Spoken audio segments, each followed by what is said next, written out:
Well, welcome to Markers and Milestones, where we explore educational opportunities for young men and women beyond traditional college, all from a Christ-centered perspective. I'm Lee Bortons, and this is my host, Amanda Kleiss, is with me. Today is April 17th, 2023. And today's guest is my friend, neighbor, fellow lover of liberty, and someone with an engineering background. We're kindred spirits. I was so happy when I met Kent a year or so ago. So Kent, tell us how you say your last name. And tell us a little bit about your career and your background, and then we'll talk about education. Sure. Last name is Misegades, 2 syllables. Very simple. Tell us your background.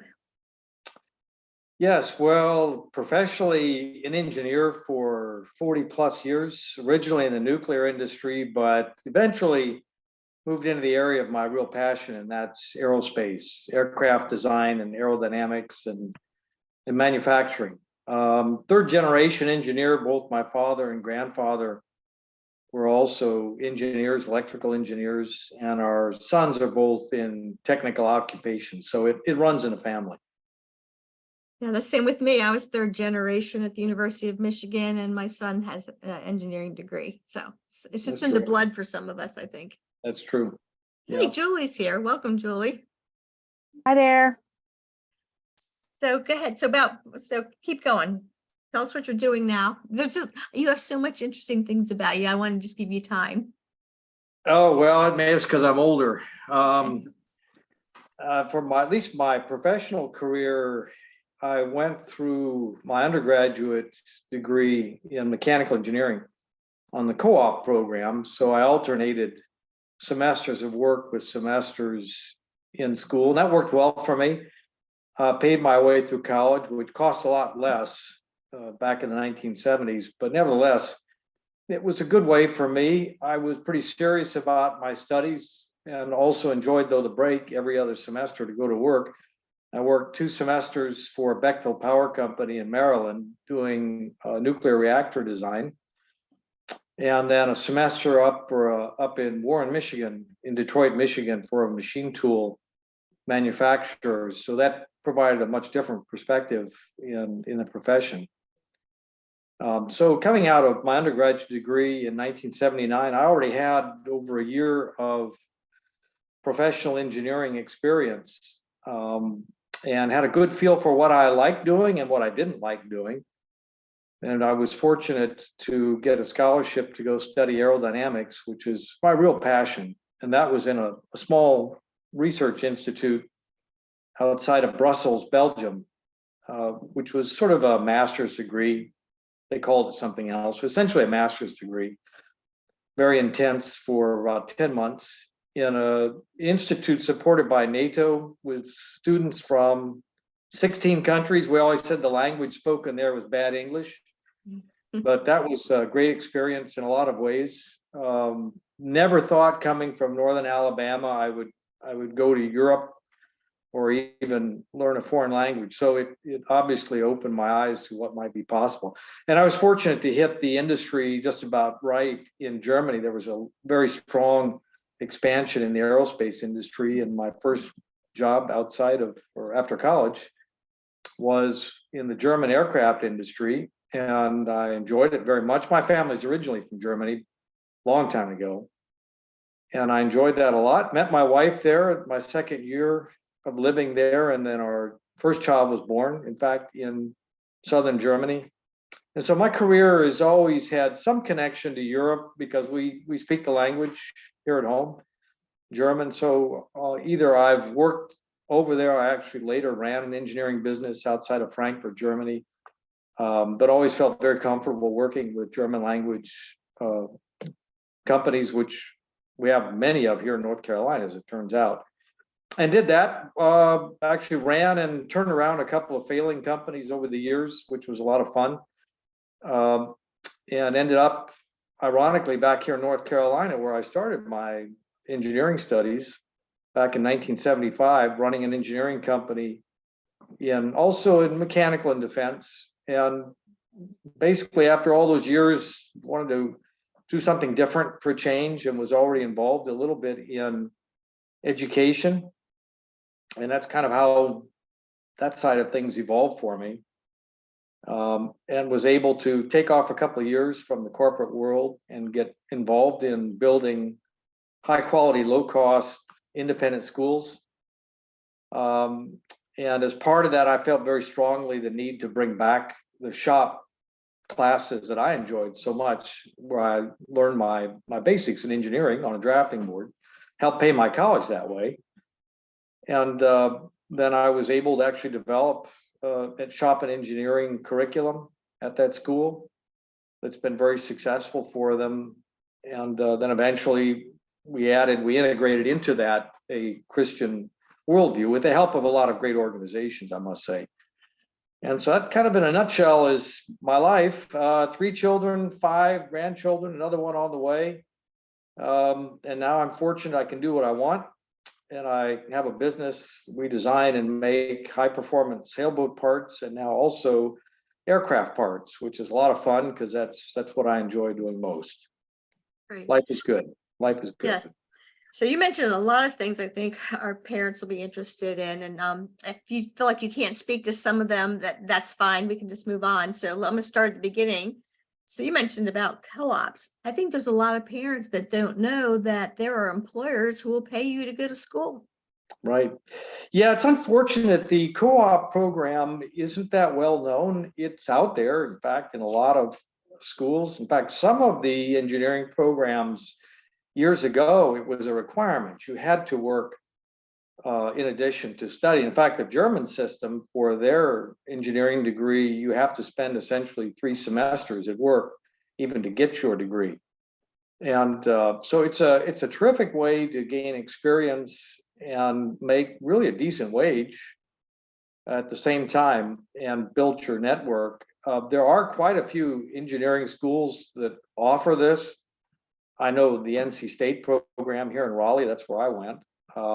Unfortunately, it's not really promoted, but it's out there. There are different flavors. Sometimes it's only in the summer.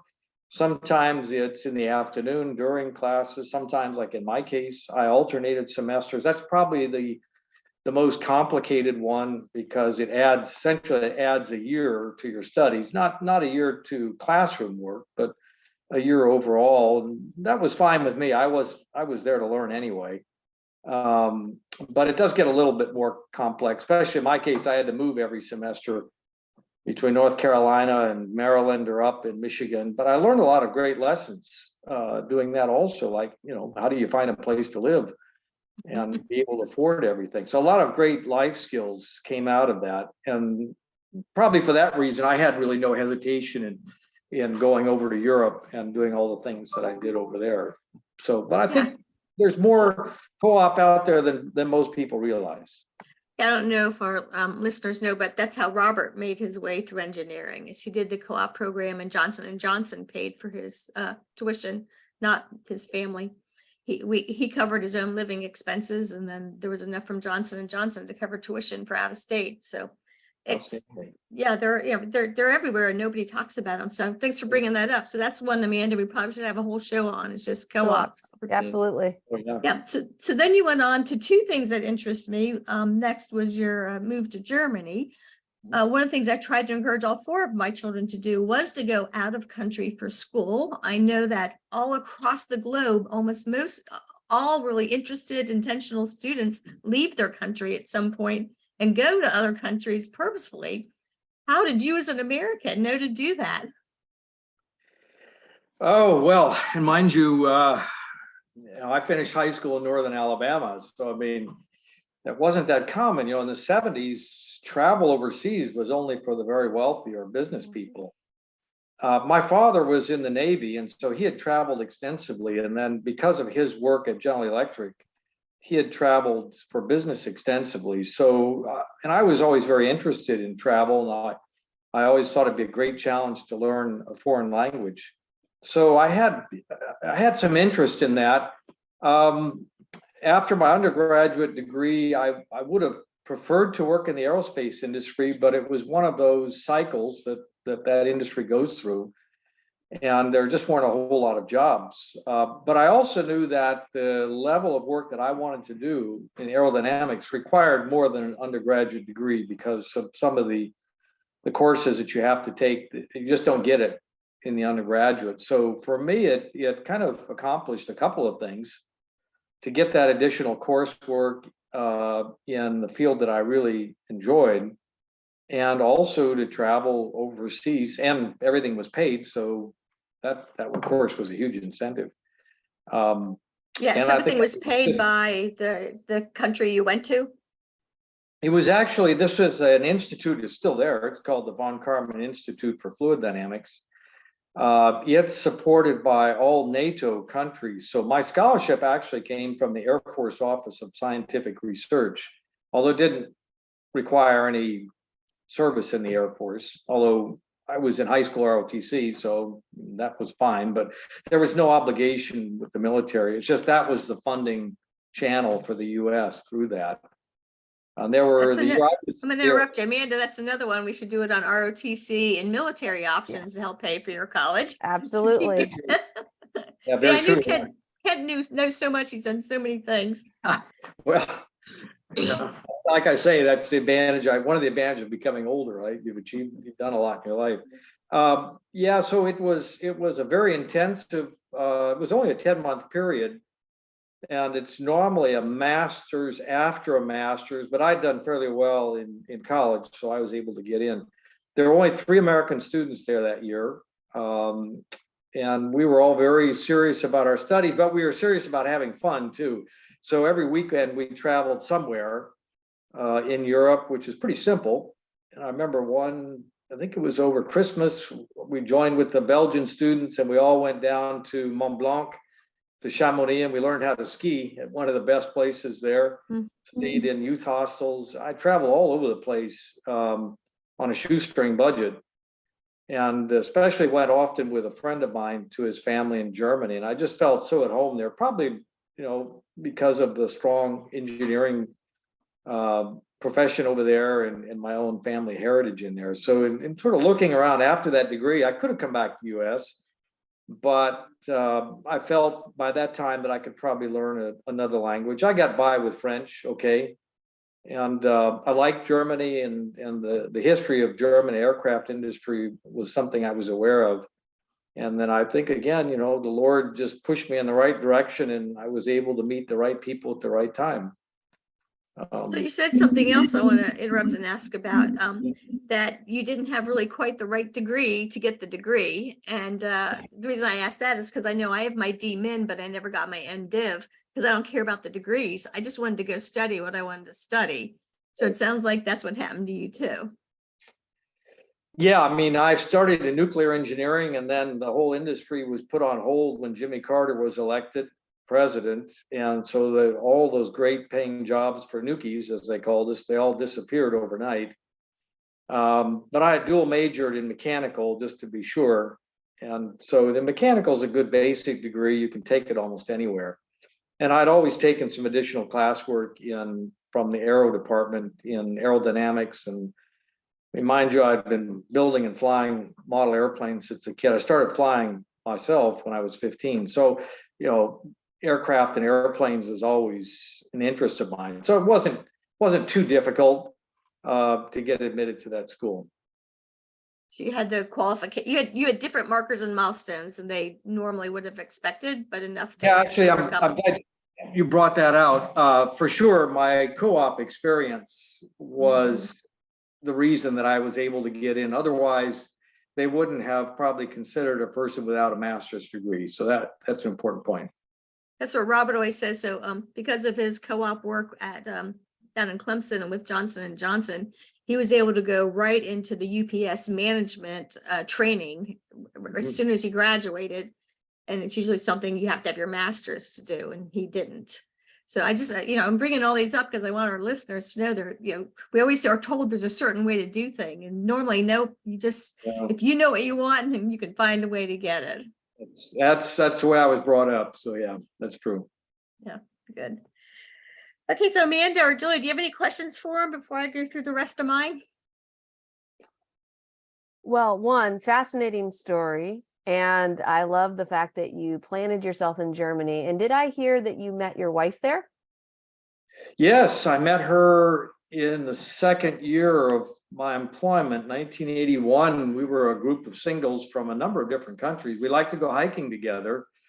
And I mean, we looked literally out our apartment window into the Alps across Lake Constance, which is a great place to go hiking. It was actually a great place to work as an engineer too. But and ironically, when I met her, she was working for an American company, for Eaton, and managing some of their manufacturing centers. So she knew about manufacturing and engineering already. And so we got married the year after that and had a daughter the year after that. And for us going to Europe, or our children, they're all dual national and speak German. For them to go to Europe is like, going to Michigan. I mean, it's just, you get in an airplane, you land somewhere and the people talk differently. Otherwise, they're very comfortable with that. So yes. So one of the things that I'm hearing is not only were you comfortable with that, but you also planted some roots outside this country as well. And that is one of the great gifts, especially since I know that there's a Christian worldview conversation we're going to pull up here. I love the fact that we don't stay bound by our own boundaries of nationality when we're thinking about which adventure the Lord is giving us for our markers and milestones. And I love you pulling that forward. And it's a delight when our children have as much flexibility as your children have to cross borders really easily. My own children do not have that much flexibility, but they've been out of the country a lot and lived for a number of years out of the country in isolated 6 or 1 year increments, just to give them that same sort of flexibility that they might have some choices when they get older, depending on where they head. Wonderful. So our youngest, when he got married, he spent part of his honeymoon with his Oma, his German grandmother. I mean, what youngster would do that? And so, and of course, his wife, our daughter-in-law, just thought that was wonderful. So it's true. It's a great thing. And we have some very good Christian friends over there that we coach a little bit, because they're frustrated for the same reason with secular schools. And we've told them frequently about classical conversations. And we have a friend at the Black Forest Academy, which is an English-speaking Christian school down in southwestern Germany. So you're right. I mean, it's the Christian community knows no boundaries. absolutely. I have a question. How are you? So I've graduated 3 children. They're all married and beyond the college years, but all of these experiences you had, I know parents would love to know, how much involvement did your parents have in kind of setting these things up for you, these opportunities, or is that something that you were just kind of naturally inclined to do on your own as a lover of school and learning? Did your parents do anything to help you? Unfortunately, they're with Jesus now. They would probably say something different than I might. They taught us, of course, to be independent thinkers and doers and not complainers. And they gave us a lot of rope, I suppose. They certainly made sure that we gave our decisions a lot of thought and understood the consequences in them. I think probably also their own experiences, when you grow up, my generation with my family, it was getting through the Depression, and my father was in the Korean War, drafted out of engineering schools. So and then I grew up during Vietnam. So, you learn things. You have a little bit different thoughts on your mind than maybe the typical youngster now in college. Of course, my wife's family, they lost everything in World War II. They were refugees, and my father-in-law was in the war. So, her perspectives were different too. But I think really to answer your question, no, I think we had a strong foundation. We were every Sunday churchgoers, Sunday school. My parents taught Sunday school. The Boy Scout troop was the center of our life. That was based in our church.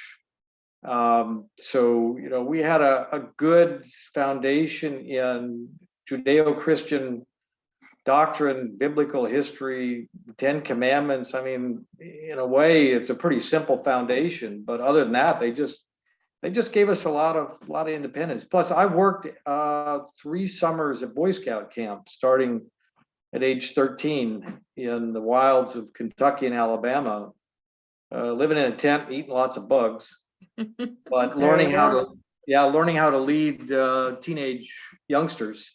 That's And good. so, yeah, I mean, you learn a lot of skills, and becoming independent and living on your own, even before I went off to college. So So I hear love Jesus, work hard, and don't complain. I mean, if there you go. We don't need to have engineering degrees to send our kid. Just love Jesus, work hard, and don't complain. Yeah, I mean, that's Sounds right. great. My dad, of course, he was Navy trained and strong Christian and Eagle Scout also. And he'd say, when you look in the mirror, you should see solutions and not a victim. You should see a person with endless capabilities and not a victim of circumstance or some injustice. Get over it and find your way through life. And he's been gone now many years. More and more as I study the Bible, and I'll read or hear some scripture, and I hear my father said, "Oh, that's what he was saying." He said it in different words, but it was all scripture. So I hope that answers a bit long-winded answer to a simple No, question. that's perfect. Thank you. Well, that one I want to know, Amanda, you went overseas for additional degrees. Why did you go? How were you set up for that? Actually, I went as the spouse of somebody getting additional degrees. So I got to be the tag along for somebody that was studying in Cambridge. Our most recent experience was Bulgaria in the university system there. I have to say Cyrillic, I'm not very good at all. I still sound like a kindergartner as I sound the symbols out.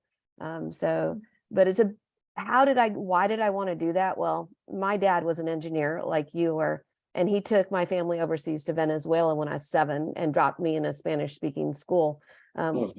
So that's because we were one of the 2 English speaking families in the town that we were in, because he was in Glass. So I got given the gift of being moved overseas when I was little and wanted that for my kids. And some of my cousins never got that gift, but they want to be more missional. So they have made opportunities to go overseas, and they've actually taken lead that the US government in the military paying for their medical training. And then they've served overseas in a variety of places as a way of reaching out to where their past was. So, and their future will be. Yeah, I should add to that, at least amongst our friends in Europe, very common that a high school student, around 10th, 11th grade will spend a summer or even a whole semester abroad. That's very, very common. Our children did it because we had friends in Europe. We arranged that. And it's something that's pretty rare. You don't hear that much in the US. Of course, it's a lot easier in Europe. But even to go to Mexico or to go to Canada, it's not that difficult. I wish more parents would do something like that. Yeah, there's so many places, and there's millions of ways to be educated, but we tend to we know what we know. So that's really great that you had that background. So let's move on then to the really big reason why I wanted you on here was I would like you to tell us something about NC TAP. I'd like you to tell us something about the European model of apprenticeship that you seem to admire. And then I'd like you to tell the folks about what you're doing locally with apprenticeships. Okay, great. Well, I'm glad you asked. I think most Americans have probably heard about an apprenticeship like The Sorcerer's Apprentice, great Disney classical cartoon, or TV shows, but they don't always grasp what that really is. Apprenticeships have been around since the time of Jesus, right? He was taught, as most Jewish fathers were expected to teach their sons a trade to live from. And we also know from Proverbs 31, a list of all the skills that women are supposed to learn, young ladies supposed to learn. That's in the Bible. It's all throughout the Bible, in fact. Somewhere we lost that. And there's a lot of reasons for that. I won't go into it. But in some countries, apprenticeship never really did go away. The strongest are, from my experience at least, Austria, Germany, and Switzerland. I know the Swiss program's now 4 centuries old, at least the formal process is. And in Germany and Switzerland, somewhere between 60 and 80% of all careers start through an apprenticeship, all careers. And if you look at the history of our founding fathers, a great many of them entered their careers through an apprenticeship. You think of Ben Franklin started his under his brother at age 12. So it's not a foreign concept in the history of this country. It's just, unfortunately, it's kind of gone by the wayside. I experienced this over in Europe. In fact, when I started working German aircraft industry, I applied for a different job within the company that was closer in the area of prototype and fabrication. And I, with my two different engineering degrees, wasn't qualified. And they told me because I hadn't apprenticed in aircraft fabrication. And I was shocked at first and then humbled to understand. I said, well, they're right. I mean, I don't have those skills. And that's probably when I first started paying attention. And then through my wife, who, of course, like most of her peers, she apprenticed. She apprenticed in Germany in the area of business management, but her host company was a highway construction company. So here she was as a young lady, age 16, 17, at the quarry, learning about rocks and having to measure the weight of all the trucks going through, and then being cycled around to different aspects of that business. And even today, she can tell you all the various types of asphalt and rock and aggregate, things that she learned as a teenager. And so when the time came for our own children to start thinking about a career, of course, we let them know you have to think at an early age. And in those countries, there are different types of high schools depending upon your career path. So you have to know at around age 12 or 13 the general direction that you want to take your life. And I know a lot of Americans are shocked by that, but my response will be, well, look at the alternative. You've got a lot of youngsters get out of college, unfortunately, even now with a huge amount of debt, they still don't know what they want to do with their lives.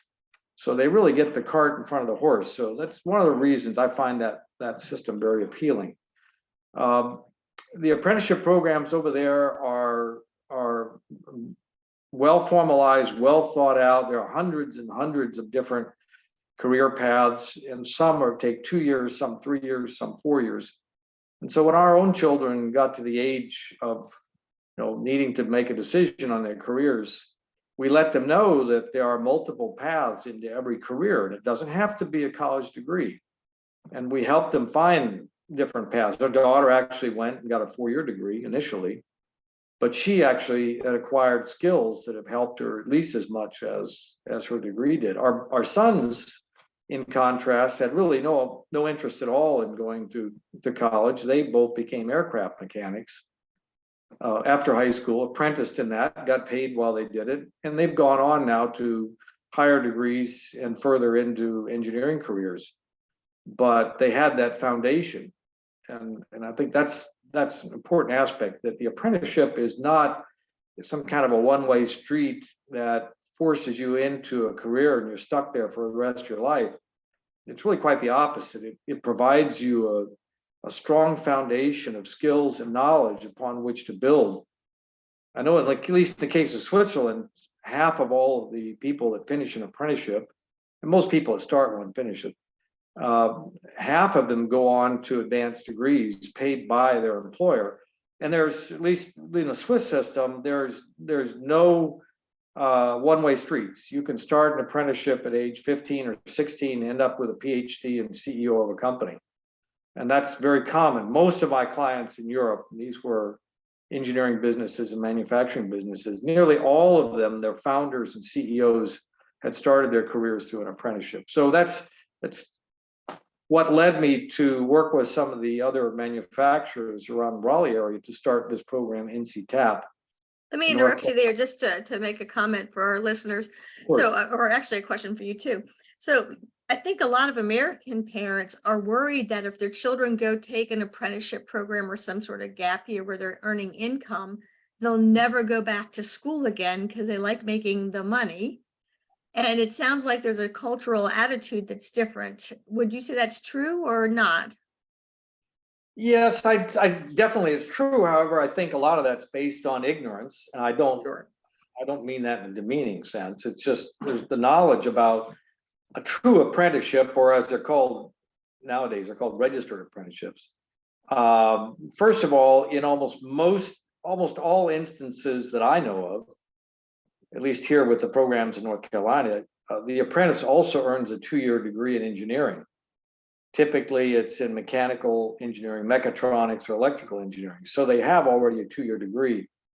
And I would argue that the apprentices are, in fact, more likely to go on to higher degrees, and almost 100% of those are actually going to finish the degree. I don't know where we are today. Last I heard was only about a third of freshmen actually finish a degree. An apprentice, when he goes on to a higher degree, he's highly motivated to do it, and typically it's going to be paid by the employer anyway.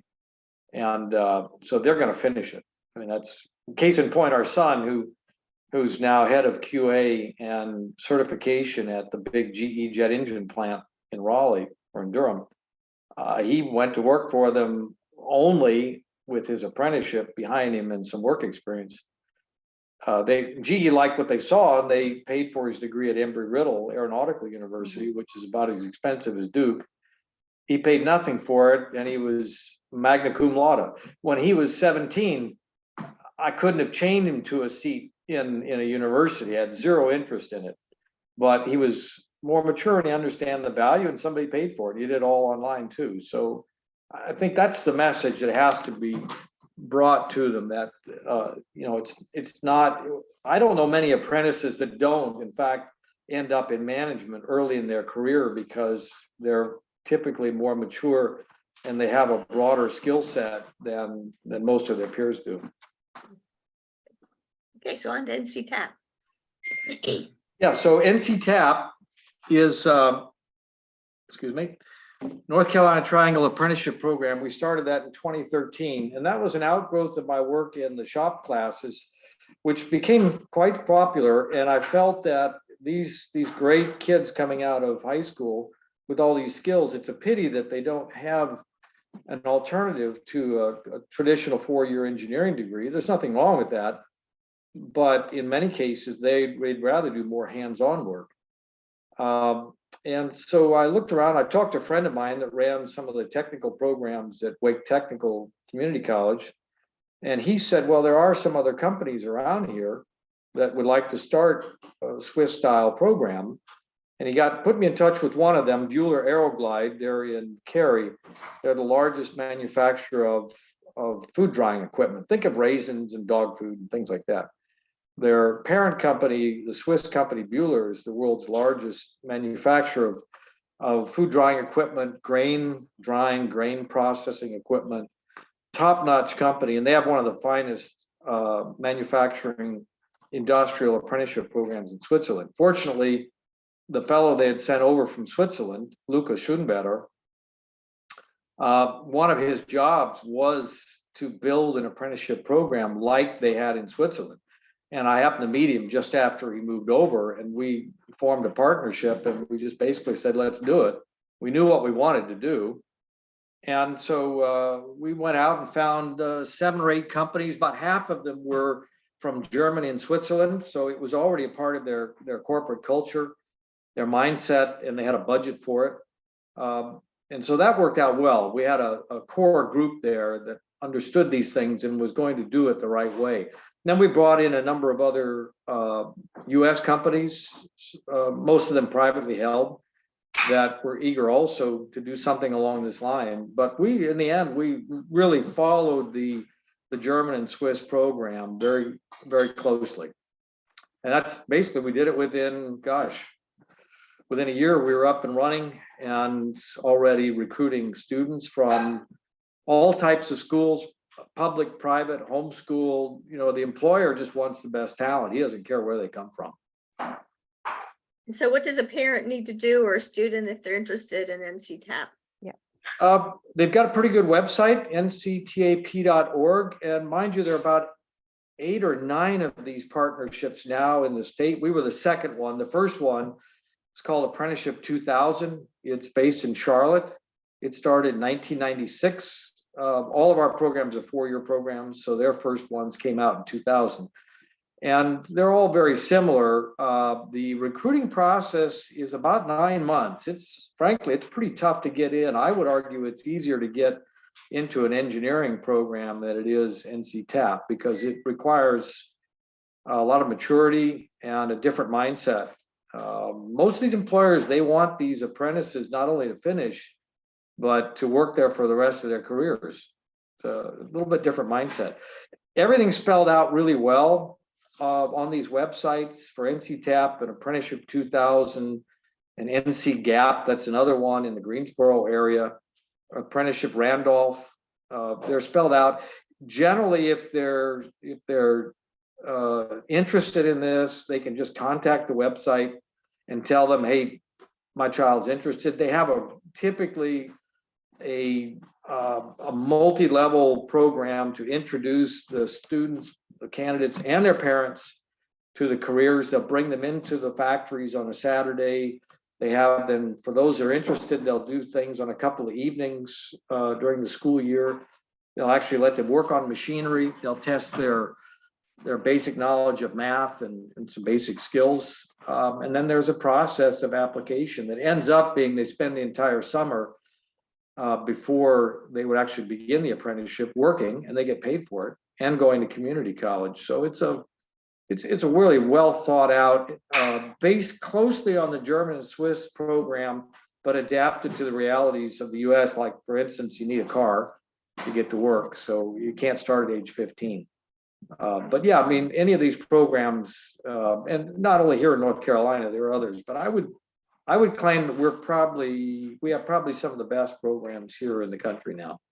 So Amanda's in California and Julie's in Georgia, and who knows where folks are listening to us from. Do you know of a general website that's kind of collating all these options together? That was my question, Lee. Yeah, I mean, Georgia actually has a pretty good program. I'm not aware in California. Generally, though, if you look for companies with a large presence from Germany, Austria, Switzerland, many of them are probably doing it. But yeah, the best way to look, almost every state has an apprenticeship office. In this state, it's run through the community colleges system. It's called Apprenticeship NC. In South Carolina, it's Apprenticeship Carolina. Pretty much every state has one. And you'll want to look into what are called registered apprenticeships. And that means that what they are teaching the apprentices has been passed through the Department of Labor to meet certain minimum standards, because the curriculum, the apprentice sponsor, the company where the apprentice works, he has to create a curriculum of what he's going to teach that apprentice over the period of the apprenticeship. And that typically is 2/3 of what the apprentice is learning. The other third, they're going to get in a classroom setting in a community college. So that all goes into the total apprenticeship. There's also regular exams that have to be done in order to qualify. There's a pay scale that's part of that. So all of that sort of fits in together with this concept of a registered apprenticeship to make sure that they're legitimate and that the company isn't doing it just to get a tax break, which most states do give them some kind of a tax break if they do this. Some states have waived completely the cost of the community college. I know we worked with a member of the state Senate here some years ago, and he was able to change legislation. So anyone in a registered apprenticeship program in this state, there's no cost for their work in the community college for their degree. So, yeah, so from my perspective, I'm interested in this because I don't want my child going to the community college for their third. I want them going to a Christian college or a private college at least. So it'd be interesting. Do you know of any organizations that work with private colleges or just through the Yes, state? definitely. Well, I know in the case in Minnesota, which has another office for Bueller, they have an apprenticeship program. They went through a private community college. And I think what you'll find is there's generally the employer is going to be flexible if he sees talent in this individual. And you don't have to tell many employers that homeschool graduates are good potential candidates. They know that already. In fact, you might even find, especially amongst the smaller privately held businesses, that many of them homeschool themselves. I mean, that's very common. Again, I mean, they don't get hung up on where these kids are getting their education, as long as they're getting the skills and the knowledge they need even if they're getting it at home. I mean, in the end, it's all about bringing the knowledge and skill set to bear. So, and I think most of them are going to understand. We all know that many of the community colleges now, are as secular as the four-year degrees. So I understand completely what you're saying. Hey, Amanda, you had a question. Well, that was my question was, do you know any private, because you gave me great search terms, like while we were talking, yes, I was still tasking. Like many a homeschool grad there too. Yeah, I can go to California and put apprenticeship California and there's a registry office. So I know there's going to be people registered for them. So it was a great search term. And the registered is also there. But as soon as I say the word registered with the state, that takes a worldview hit. So that's why I loved where Lee went with the private question, because are there Christians doing these similar sorts of programs that aren't relying on the state registration? Well, that I don't know. I mean, one would have to look at each one. And it's not really something I've given a lot of thought to. But one thing, of course, that I think immediately, Mennonites and the Amish have been doing this forever. I mean, they old order Amish, at least, their formal classroom education ends at the 8th grade. That's when the apprenticeship begins. Now, I know that doesn't really help you there, but I mean, that's a model that their apprenticeships, and they're very successful business people, and their population's growing. So they get it, but that doesn't help someone that's outside of that. I think the key is to work with the employer. Talk to I would first go within the classical conversations communities and seek out the parents that own businesses. So there's no reason at all. Any business can start their own apprenticeship program. You don't have to be in an existing partnership. And as long as the student and the parent is convinced that they're going to get a good training, whether it's registered or not, is kind of irrelevant. Because in the end, the whole idea behind the apprenticeship, at least from the perspective of the employer, is that this is how they build their workforce. They want those apprentices to stay there and to work forever. So, where they actually got that classroom learning is far less important. But I would work with the individual ones, especially those that know anything about homeschooling and classical conversations. I mean, it should be simple to them. And the government is not going to forbid them for running an apprenticeship program simply because, they're not registered. There may be an issue with the cost of, well, again, you're not going to go to community college, so that problem's gone. A lot of the skills too that you learn, the employer is far less interested that the apprentice has a 2-year degree from a community college. What they're really interested in are industry accepted certificates. Standards, yeah. That's what matters today. So if they need them to know how to weld, they want him to go through AWS welding certification. And a lot of those schools are privately run. There's all kinds of private, manufacturing schools, nursing schools, every imaginable profession now. There are a lot of small private schools outside of the government establishment. I think it's a good way for homeschoolers or for just anybody to go ahead and do a 1-year certification with somebody like that when they're not 100% sure what they want to do, especially when in our model, like you said, we've not necessarily encouraged our older children to go out and work in the summers and get these apprenticeships. So it's an inexpensive way to feel out something before you do it, as well as the apprenticeship idea. Absolutely. Yeah, absolutely. So we just had last week someone on who has that 1-year certificate program for paralegal that helps you pass the NALA. And that's the thing that's just really hard for parents to wrap their minds around, is that a degree is nice, but certifications can require less money and less work and actually give you a better education in a very specific area because they're focused and concentrated instead of broader. And of course, us as Christian classicalists, we love both. We love those who are liberally educated, and we love brain surgeons. That's true. Yeah, and I'll tell you, it's an interesting development amongst people that hire engineers increasingly, and that includes myself. I will probably look first to someone that's come through an apprenticeship program versus someone with a degree and a high GPA, because I know that there's almost no engineering programs left where the students actually touch a piece of machinery.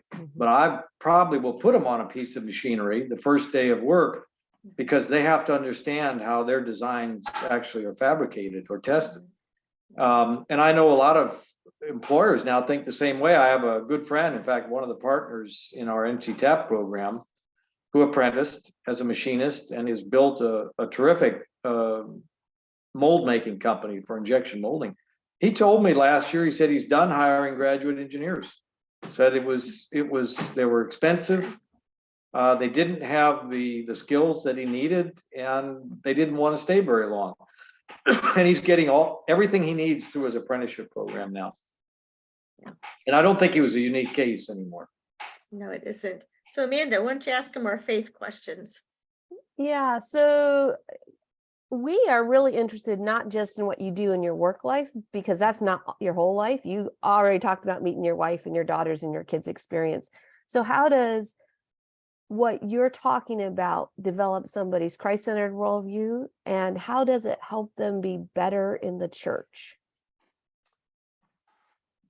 Well, I mean, yeah, that's actually sort of a question that I posed to myself some years ago after I developed the standalone version to that curriculum I developed. I call it Shop and Engineering. People can actually buy the manual for it from my website. And I felt strongly that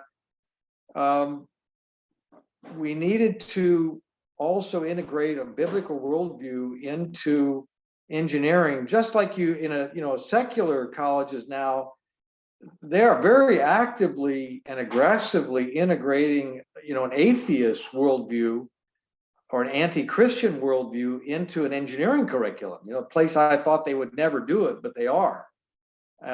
Even at some of the popular high school engineering curriculum level, they're introducing this garbage, into an engineering curriculum. So I felt, well, there should be the opposite for Christian students. And when I got to looking around, I realized that this has been done very well at places like Classical Conversations or Bob Jones University or Liberty, where they've integrated worldview in a lot of different curriculum, but not engineering. And I got some great help on doing that and was able to add in to my basic engineering curriculum exactly that point. What is biblical about being an engineer? Certainly, as I pointed out, teaching a young person skills so they can stand on their own 2 feet goes back to the Old Testament. But another book that really inspired me on this is called Men of Science, Men of God, written by Mr. Morris, forgotten his Henry Morris. Terrific little book, and I read that about all these great scientists that I had learned about, and they never mentioned to you these people were also strong Christians. And as I got to looking more and more, there are a lot of great engineering, a lot of Christian engineers out there too. And that's kind of how I started on the path of integrating this biblical worldview into it. And I guess the essence of it is that engineers, we view ourselves as creators, and there's no greater creator than God. So we're all created in his image. So it shouldn't be too surprising that engineers gain great satisfaction in their lives by creating things, especially things that improve other people's lives. And that's where we'd say smugly the difference between a scientist and an engineer. The scientist really doesn't create anything. He just tells us what God already created. Whereas the engineer uses all the skills and wisdom that he has from God and his passions, and he creates things that never existed before. That's the difference between engineering and science. We don't get Nobel Prizes, which is probably a good thing. I don't think I've answered your question entirely, so pose it again. I'll see if I can. Sure. It's a good question. I like it. So because we are interested, because God's the creator and engineers are creators too, you've told me, but that's your work life. How does that overflow into the church life and into the community? Well, the community one is probably the easier one, right? I've been Is that the engineering choice to do the easier one? Well, yeah, I mean, for the community it is because, as a private businessman, and I love the saying from Thomas Edison that and by the way, Thomas Edison, he's our greatest engineer, and he doesn't have a college degree. So any parents that think they need their child will only succeed with a degree need to read up on Thomas Edison. But like Thomas Edison, I'm really only interested in developing things that people will buy. And people only buy something when it creates pleasure or improves their lives. And so that's, for a Christian, that's what we should be doing, right? We should be in the shadows, and maybe people don't necessarily notice what we do, but we use our energy to improve the lives of others. That's what Christians do, whether they're an engineer or a homemaker or just someone in the neighborhood that's involved in their church and their church community. Whether they get recognition for it or not isn't really important at all. And so, that's what an employer does. Eventually you're probably going to need to employ people. Well, that improves people's lives. So, that's in a nutshell what I see, at least as a owner of an engineering business, that ultimately my ideas and the ideas of people that work with me will improve everyone's lives, and in that, the lives of the community. And hopefully we set a good example. I've learned over the years that if I can, I'm going to choose Christians as my suppliers and as my customers. Things work out better that way. With the customers, it's not always that easy. With your suppliers, you definitely can. And not all of my suppliers are Christian-owned businesses, but most of them are. And I've found that generally that leads to much different relationships than others. And that's another way that we build a larger community of people that work each other. Now, as far as within my church, gosh, engineers end up, doing some of the mechanical work. We put up the Christmas tree, and when there's a leak in something, we go and help it, because that's kind of what we do. Other than that, I'm kind of hard pressed on telling you how my engineering background would necessarily help the church. Well, in CC, we have a phrase that work is worship. And Yeah. that relates to what you just said. And so we're out of time, Kent. I knew it would fly by. I want to have you back on, because we didn't begin to talk about all your knowledge for improving education. But can you tell the listeners about your website and what the title of your book is again, the curriculum? Yes, thank you. Arrowsouth.net, arrowsouth.net. And the curriculum is very simple. It's called Shop and Engineering. And there's a pretty good description. You can download a couple of the chapters out of it. I put a lot in there about the biblical worldview and who's inspired me and helped me on that. Beautiful. All right. Well, thank you, Amanda and Julie, for joining us, and we'll have you Sure. back, Kent. See you guys later. Thanks, pleasure. Kent. Thanks. Bye. Thanks so much. Bye. Bye.